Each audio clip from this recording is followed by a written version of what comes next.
se marier au plus tôt. Par contre, la condition, que celui qui a les capacités.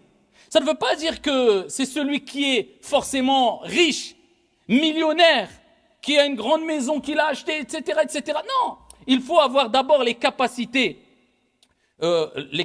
intellectuelles, avoir cette capacité d'être responsable, d'être mature. C'est ça la vraie richesse. Après, bien sûr, il faut un minimum. Ici, on place notre confiance en Allah subhanahu wa ta'ala et on utilise les causes.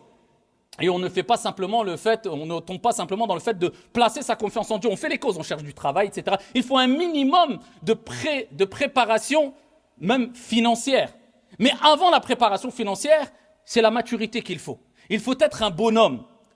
Alors, faut être un bonhomme, c'est un grand mot. Parce qu'aujourd'hui, tout s'est inversé. Le bonhomme, c'est peut-être celui, aux yeux de beaucoup, celui qui joue à la PS5 toute la nuit, qui se réveille à midi, qui gonfle son torse et qui va dans la cité, qui s'est fait une réputation et qui, quand il parle à coup de wesh wesh et qui... peut-être c'est ça le bonhomme. Non, non. Si c'est ça le bonhomme, t'as rien compris. Lui, c'est le gamin.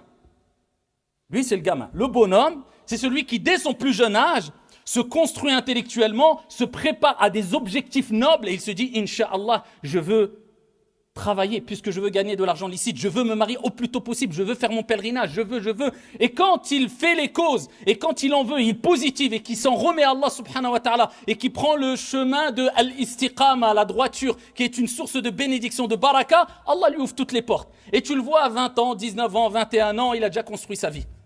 Contrairement à d'autres, tu les vois à 30 ans, Msakin, toujours pareil. Ah, il stagne, il patine. Pas de baraka, c'est une question de bénédiction, tout simplement. Donc là, on parle de maturité. Si la personne a un minimum, fait les causes, financièrement, il est stable, religieusement et intellectuellement, il est mature, marie-toi. N'aie pas peur. Oui, mais je n'ai pas assez d'argent, j'ai un travail, mais c'est limité. Allah, il répond. Et Allah subhanahu wa ta'ala, il nous dit dans le Coran al-Karim, « In yakunu fuqara » s'ils sont pauvres, Allah les enrichira min fadlihi, de par sa grâce.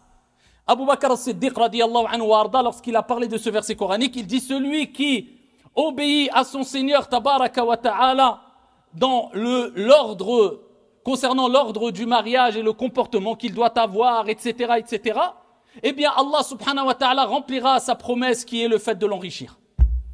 In yakunu fuqara, s'ils sont pauvres, Allah les enrichira de par sa grâce. Toi, il t'est demandé de craindre ton Seigneur tabaraka wa ta'ala et d'avoir une bonne intention.